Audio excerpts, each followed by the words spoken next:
Hey guys, this is Pedro back with another interview, this time covering the LEC Winter split. For this occasion, I'm here accompanied by GrabbZ, the head coach of Fnatic, coming off of a victory over SK Gaming to thus finish the regular season 8-1 and thus also proceed to the playoffs as the first seed. And so, GrabbZ, thank you so much for giving me the chance to talk to you for this interview. And I got to ask you about that, what I just said. Finishing first seed, 8-1 record, W over SK Gaming, first and foremost. How are you feeling? Normal. I mean, it's only best of ones, right? We just qualified for playoffs, so I think the worst thing we can do is being complacent or happy. The game felt a bit weird watching it, but in the end, I think it is a really hard game to play with focus. So I'm really happy in the end how we played it against SK.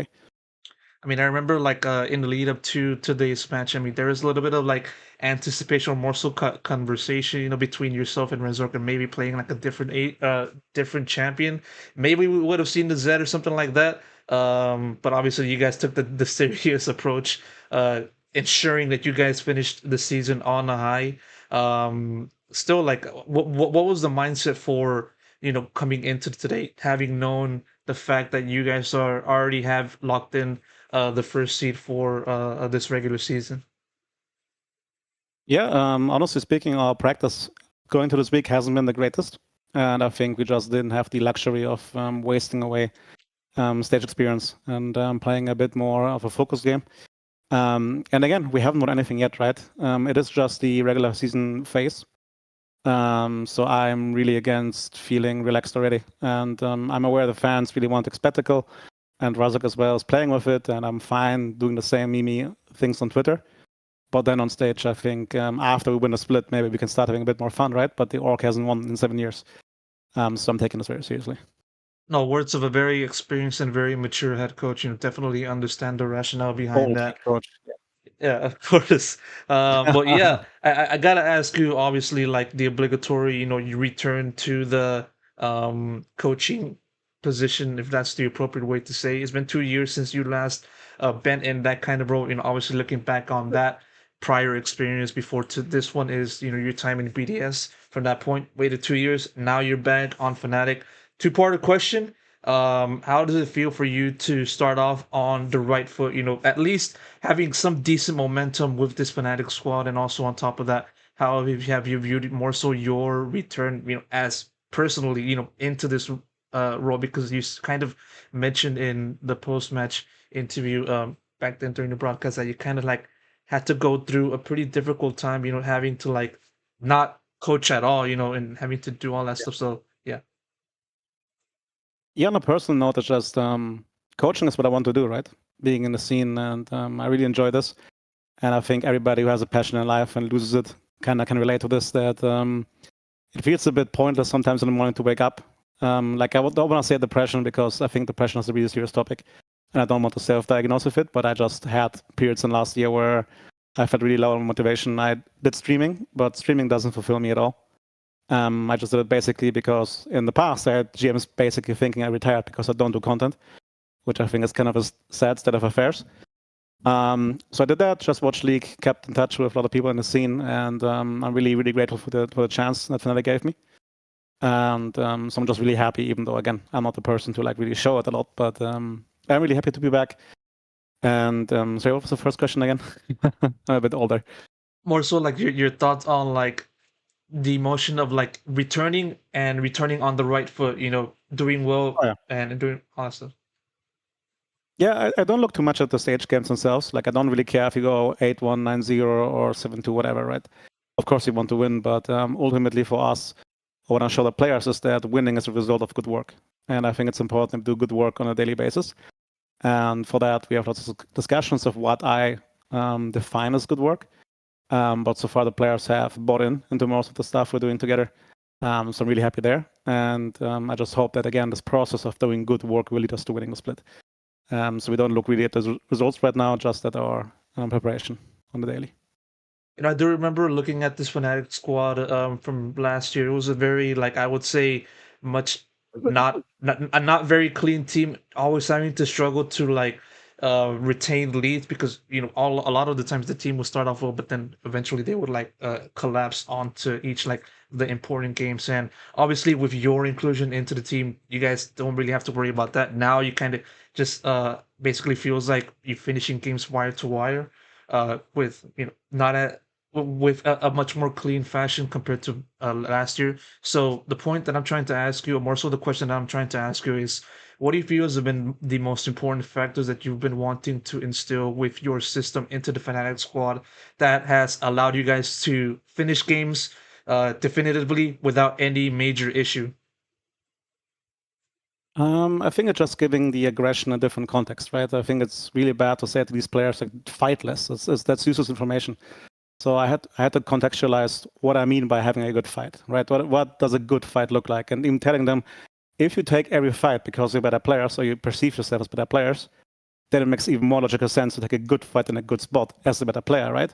And that's something that's hard to argue against, right? And I think with these discussions, we got to a point where players not only feel like the head coach is telling them fight less, but more, okay, I want you to fight in these spots where it makes sense. And we're learning still on this one. We're still not 100% consistent, which is also a big point, right? I think players have to understand that being great doesn't only mean the high highs, but also that you're able to repeat those high highs a lot. And I think Fnatic in the past was the team that on some days could be the best team, or like hang of the best teams in the world. And on some days they would lose against the 10th place team at LEC. What I want to achieve is that basically we don't necessarily work on achieving higher highs, but the same highs more often, basically. And again, this is a work in process. We're still like really far away, as Minky also said yesterday after the game, from what we consider a good team. We're just currently the best in the LEC. But in the context of how League can be played, I don't think it means much currently. Every team can level up and will level up. We just have to make sure that we're leading the pack in that sense. I mean, looking into your like philosophy, or more so your standing, obviously, like it'd be fair to assume that like the GrabbZ that I'm talking to right now is not the same GrabbZ as it was, by the time you or he left at BDS at the end of 2022. Obviously, like I can assume that, and so like in returning to this post, what do you feel has been the biggest change that you felt you did to basically yourself, and having to like take in the experiences from all those past teams that you've been a part of, BDS, G2, all that stuff, and then apply that into this new experience, new stint with Fnatic? One way to say it is just being less assuming of things and more proactive in preventing things. What I mean by that is, for example, in teams like BDS, I assumed a certain level of effort, which for me, in my head, was what made sense. But that doesn't mean that necessarily every person sees the same way. And then conflict arose because there was a difference in what I perceive as effort and the players did. And again, BDS is an entire clusterfuck of everybody involved doing mistakes, me especially as a head coach, right? I'm never going to deny that.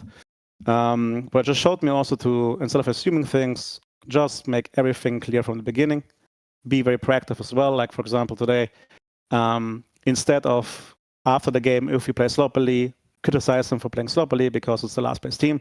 As a coach, I can proactively tell them, guys, this is what I expect of you, right? I can make sure that we always have the right preparation on the day. And even like the small things like daily briefings before the scrim start, right? Is something that in the past I would have assumed wouldn't matter that much, but it really helps players also to get into the mindset of working hard. With GrabbZ, I have someone who's really good at the game itself, so I can focus, even though it's new for me as well, focus a bit more actually on the professionalism, I would say. Like, what does learning actually entail, right? I think these people that are in esports, the players, are often from an environment where they never have learned what actually it means to practice something. They are often people that haven't played sports before. They come from solo queue. Some haven't even finished school, right? So actually teaching them what happens in your brain and your body when you learn, and how can you maximize your effort in terms of the profit you do afterwards, right? And sometimes they get eye rolls, but usually the players I'm actually surprised about does buy into a lot of the techniques or structures you want to build. And then we just want to build them up in the reviews as well, with things that we can repeat and that happen very often in games and that actually matter, instead of getting hung up on the small details that are only important when you get to Worlds, for example, right? I'm not going to say they're not important, but not right now. I want to ask you one more question because I understand we're getting low on time, and you kind of mentioned a little bit on to the start of the conversation about it's been 7 years since we've last seen Fnatic win any kind of domestic title. And with that thought in mind, definitely that's the goal, to just reclaim the top spot and give that very new silverware, because cabinet needs more trophies. And so what I want to ask you, Grabs, is that do you feel like, knowing that and having to like work towards potentially winning a first title, maybe this split or maybe sometime after, do you feel that gives you extra motivation on top of just having to like return to your post after quite some time? Me personally, not really, because I also learned even back in G2 time that I don't define myself by the end product, because you can also win by being lucky. So what I define myself is by looking at my own work and seeing, okay, do the things that or the structures I built, do they make sense? So for me personally, it doesn't really add the motivation, because I see my job as basically the titles are the byproduct of the good work I do, hopefully, by the daily steps. But of course, for the players, it's really important, right? Also for Pablo, for GrabbZ, I think it's really important to finally get that title. And this is something I don't want to diminish either. It's just also important that we don't put it on a pedestal that much, right? Because then you build up stress. So again, the focus should just be, we focus on it day by day. And if we do good work each day and get better each day, in the end, by definition, we will be the best team. Because we have, I believe, in every position, at least top 3 player, top 2 player, right? So it doesn't need much actually from me and the coaching staff to get us there. It's just focused work on a day by day, and that is the frame of mind we're gonna have. And hopefully you guys can continue this rate of mind and then some once you guys hit playoffs. GrabbZ, thank you so much for answering all of my questions. I really do appreciate all the insight that you have given me, and also for the viewers watching this. I really do appreciate that as well. And of course, best of luck goes to you and the rest of the team for playoffs and everything beyond that. Thank you so much. Thanks for having me, and Thank you have a so nice evening. much.